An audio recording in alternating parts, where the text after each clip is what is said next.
Assalamualaikum warahmatullahi wabarakatuh. Langsung aja. Ikan sepat, ikan gabus, dan juga ikan lohan. Semakin cepat, semakin bagus, karena para hadirin Bahadur sudah tidak tahan. Yang pertama, bahwa pernikahan itu adalah suatu keniscayaan bagi manusia, dan memang harus nikah. Makanya Allah Subhanahu wa Ta'ala memberikan satu aturan bahwa pernikahan itu adalah anugerah dan tanda-tanda kekuasaan Allah. Tadi Ustadz Hizbullah sudah menyampaikan, kalau tidak salah, 3 ayat di dalam surah Ar-Rum ayat 20 sampai ayat 23, di mana di ayat-ayat tersebut semua ayat itu diawali dari wa min ayatihi, semuanya. Di ayat 20 wa min ayatihi an khalaqakum min turab, ayat 20. Ayat 21 wa min ayatihi an khalaqalakum min anfusikum azwajan litaskunu ilaih, yang 21. Ayat yang ke-22 wa min ayatihi khalqus samawati wal ardh. Kemudian ayat yang 23 wa min ayatihi manamukum bin laili wan nahar.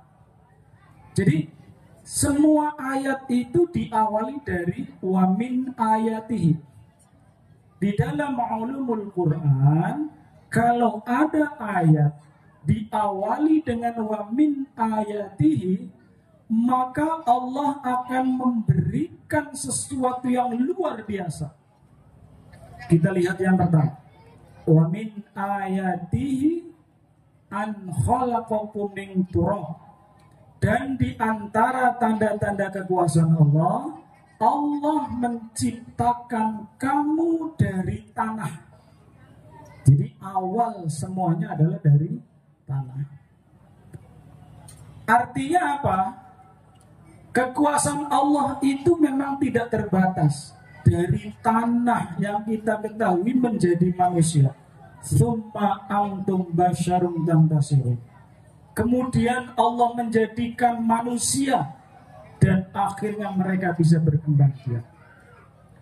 Kemudian ayat yang ke-22 wa min ayatihi an khalqus samawati wal ardh.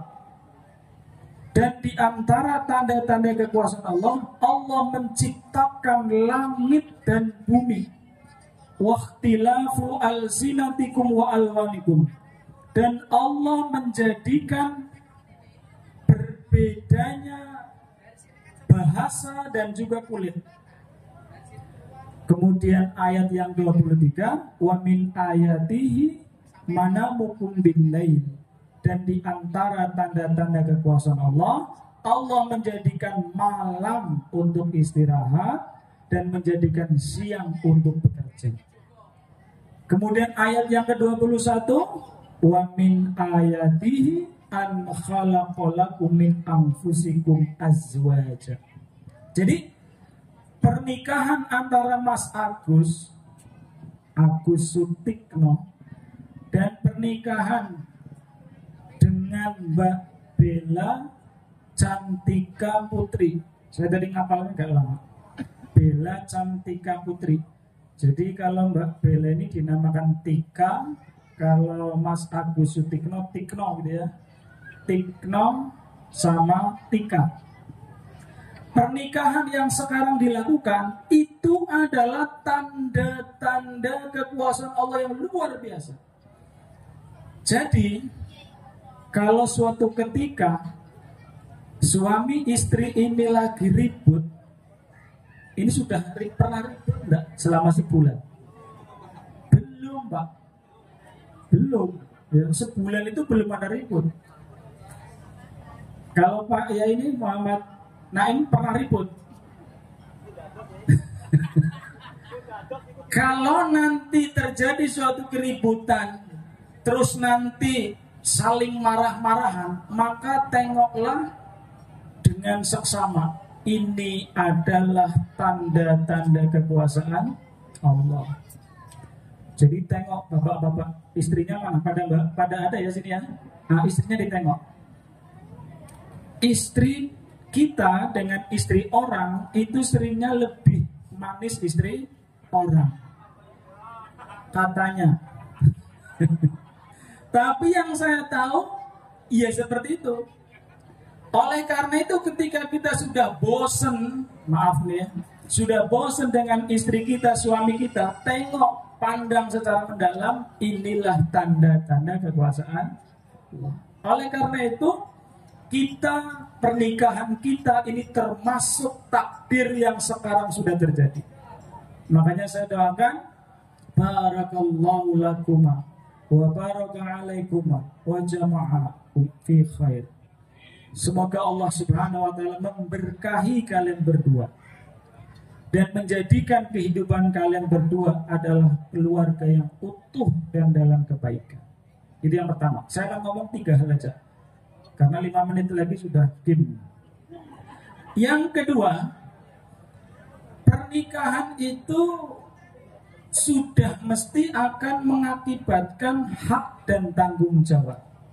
Saya tanya Mbak Tika, Mas Agus ini sudah ngasih apa aja? Nafkah, sudah dikasih nafkah. Dan itulah sebagai hak seorang perempuan adalah nafkah dari suami. Karena itu adalah hak dari untuk istri, maka kewajiban sebagai suami. Oleh karena itu, kewajiban seorang suami adalah memberikan nafkah. Yang kita kenal adalah memberikan sandang, pangan, dan papan. Sudah dibeliin baju Mbak Tika? Sudah, Masya Allah. 1 lemari, Alhamdulillah. Kemudian yang kedua adalah memberikan sandang, pangan. Sudah dikasih makan? Sudah. Sudah dikasih papan? Papan. Ya, habis ini nanti cari papan kasih. Sandang, pangan, papan.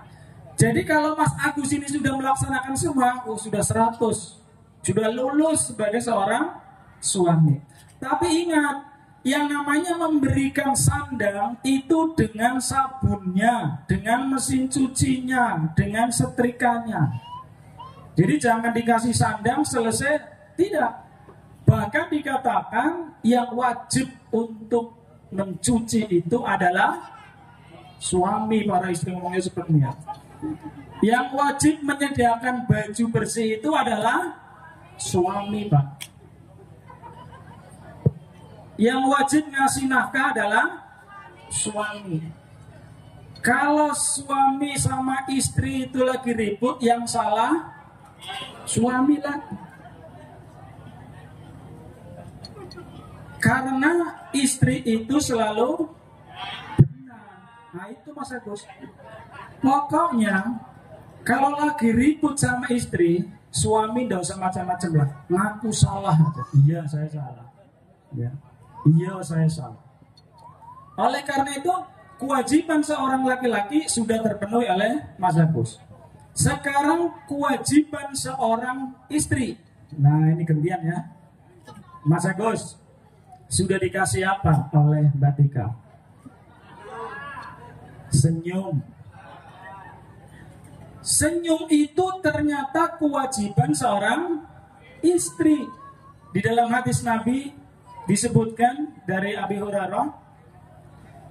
Di situ Rasulullah SAW bersabda, khairun nisa'i, sebaik-baik seorang istri adalah man tasurruka idza absarta, apabila suami memandang istri, wajahnya harus tasurruka. Tasurruka itu apa?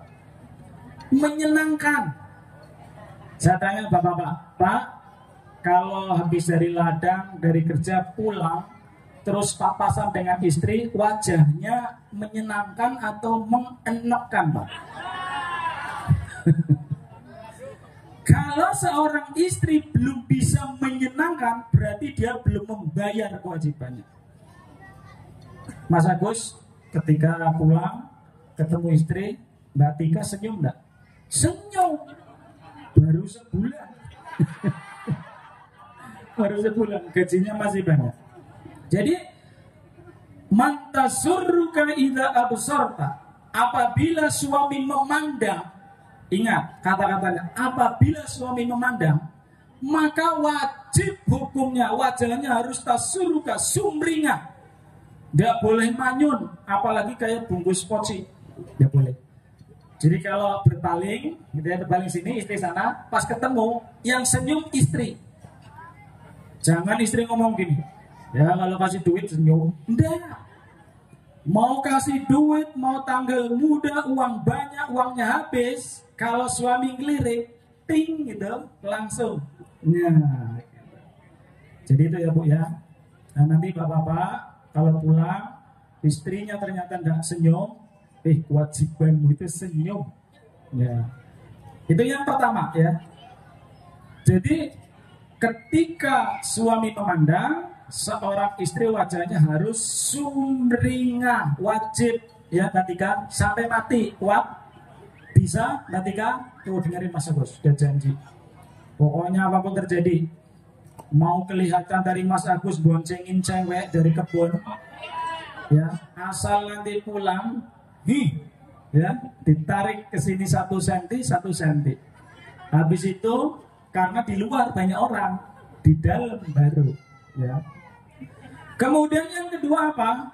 Watuti uka idza amarta, dan taat ketika seorang suami ini memerintahkan. Jadi wajibnya itu taat. Buatkan teh manis, gulanya 1 sendok, iya buatnya itu. Nggak usah nawar-nawar. Mas, tehnya nggak ada Mas, air putih gitu ya. Kalau memang nggak ada, ya sudah, hepeng. Ya, hepeng yang mengatur. Ya. Kalau sudah ada hepeng, sudah selesai. Oleh karena itu inilah yang kadang menjadi perselisihan. Senyum hilang, ketaatan hilang. Itu yang menjadi malapetaka dalam keluarga. Oleh karena itu kita yang sudah mungkin menikah 10 tahun ke atas, atau mungkin ada yang usia perak yang sudah 25 tahun, atau mungkin yang sudah usia emas pernikahan 50 tahun, sudah ada enggak sini yang nikahnya sudah 50 tahun? Wah, ada ibu ini 50 tahun masih setia, subhanallah, masya Allah. Jadi tiru yang kayak gitu ya. Jangan lihat di drama-drama Korea, pagi menikah, siangnya ribut ya. Kemudian yang ketiga apa? Yang ketiga itu watakhfadu ghaibadaka. Kemudian yang ketiga itu adalah dia menjaga kehormatannya ketika suaminya itu tidak ada. Jadi contohnya gini, Mbak Tika ini kan punya teman ya, sebelum nikah punya teman ya. Ketika ada teman-teman cowoknya datang ke rumah, kemudian Mas Agus mungkin lagi pergi, maka kewajiban seorang istri adalah menjaga kehormatannya. Salah satunya, si tamu itu jangan langsung masuk ke dalam rumah, ditanya mau ketemu siapa, ada perlu apa. Kalau memang itu perlu disampaikan di luar, sampaikan, tidak masalah. Jangan, oh ini kawan saya, teman cowok langsung masuk ke rumah. Tidak boleh. Karena itulah yang akan nantinya menjadikan suatu fitnah. Oleh karena itu, untuk nasihat yang pertama adalah seorang Mas Agus yang dulu lajang, tadi disampaikan oleh Pak Yai Muhammad Naim. Awalnya lajang, balik-balik sudah tidak lajang lagi ya. Maka dikatakan gini, di dalam adat Jambi itu, perilaku bujang tinggallah di waktu bujang, perilaku gadis tinggalkan di waktu gadis. Oleh karena itu, ibarat Mas Agus ini burung, nah gitu ya. Mas Agus piara burung enggak? Piara, nah ini cocok. Lagi-lagi piaranya burung. Ketika Mas Agus ini ibarat burung, kalau dulu asal ada dahan dia hinggap kemana saja, maka sekarang dahannya cuma satu, itulah yang ada sarangnya. Mbak Tika punya sarang? Punya ya. Sarangnya itulah rumah. Jangan sampai karena sudah menikah, masih suka kelayapan. Alasannya apa? Mancing. Ya. Karena tidak ada pekerjaan yang paling menyenangkan laki-laki kecuali mancing. Mancing itu bukan masalah dapat, pokoknya pergi dari rumah malam-malam. Ya. Nah sekarang Mbak Tika, kalau tadi sebagai burung, Mbak Tika ini seperti apa? Ikan. Nah ibarat ikan, maka Mbak Tika ini mulai sekarang jangan asal ada genangan air itu pengennya main di situ. Satu genangan itulah di rumah tangga. Karena apa? Tujuan daripada pernikahan di dalam surah Ar-Rum ayat 21, lintas kuno ilaiha, agar menjadikan hati tenang. Gimana hatinya Mbak Tika, Mas Agus? Tenang. Nah, jadi tujuan dari pernikahan sudah tercapai. Litas kunu ilaiha. Kemudian apalagi tujuannya? Wa ja'ala bainakum, dan menjadikan keduanya ini mawaddata, rasa cinta. Mas Agus, seberapa besar cintamu sama Mbak Tika? Besar nih Mbak. Mbak Tika, seberapa besar cintamu sama Mas Agus? Sangat lebih besar lagi katanya. Alhamdulillah. Jadi pernikahan itu menjadikan tenang, yang kedua menambah cinta. Jadi kalau ada keluarga terus di dalam keluarga itu ribut terus, itu ada yang salah.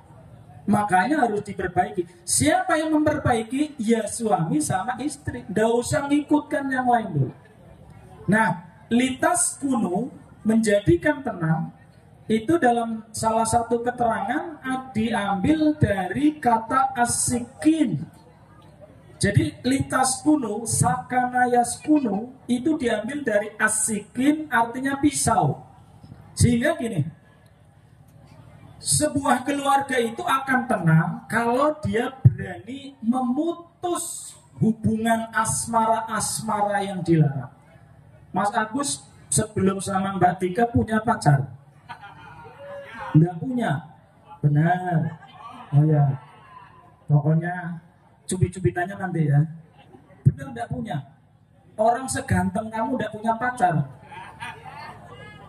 Oke, saya tanyanya Mbak Tika. Kira-kira Mbak Tika sebelum sama Mas Agus punya pacar tidak? Enggak punya juga.